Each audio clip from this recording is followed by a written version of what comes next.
media Barisan Nasional, dia tak mau siarkan berita besar-besar macam skandal 1MDB. Dia tak mau siarkan 42 bilion ringgit punya hal, dia tak mau siarkan.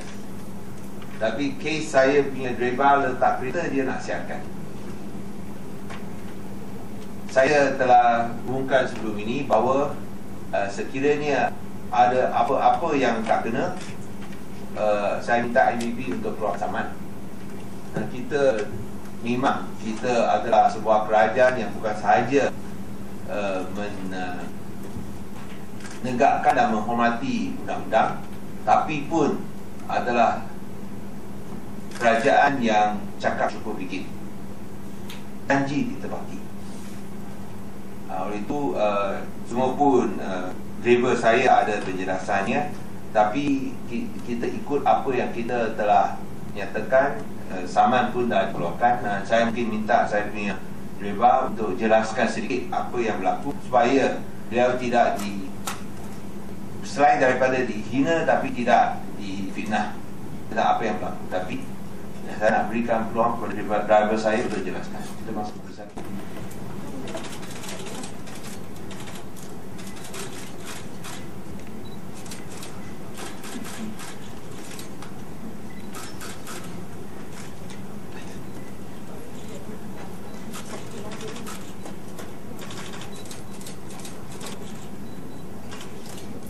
Itu YB satu function dekat Dewan Niaga Cina. Jadi saya datang ke sana, lepas tu saya turunkan YB sebelah Penang Strait. Lepas tu saya tengok parking tak ada. Lepas tu saya pusing ke King Strait lah. Pusing ke King Strait. Lepas tu saya dekat dengan junction ke Baik Strait tu, saya pergi ke sebelah kiri lah.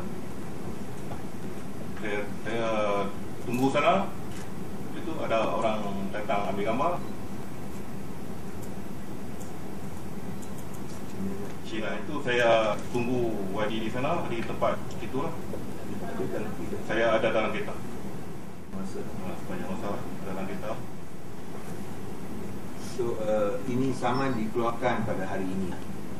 Seperti yang kita sebut bahawa selepas ini disiapkan, tapi kita tetap akan ikut apa yang kita sebutkan, dan Rosali akan putuskan sama ada nak berikan penjelasan secara seterusnya.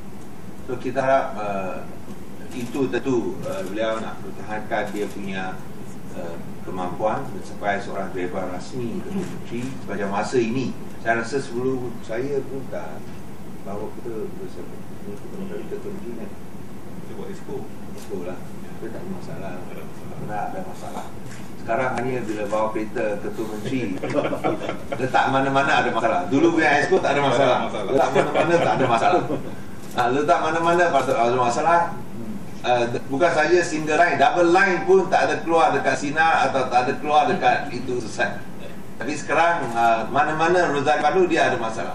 So saya rasa itu yang kita harap bahawa kita ikut apa yang kita sebut.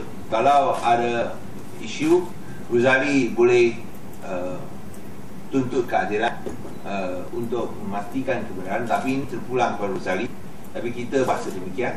Kita harap bahawa surat khabar pun akan siarkan gambar-gambar menteri-menteri yang serupa ini.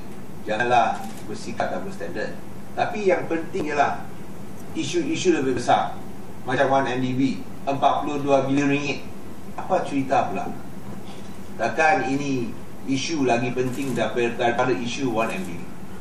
Janganlah bersikap apa yang kita sebut double standard ataupun bersikap secara berpilih-pilih, di mana kita picung cuci, kita wang kai imen, kita hanya lihat perkara yang remeh supaya harap boleh tutup perkara isu sebesar gajah.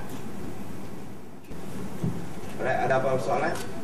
Kalau tidak, saya minta ucapkan terima kasih kepada Rosali dan kita akan uruskan.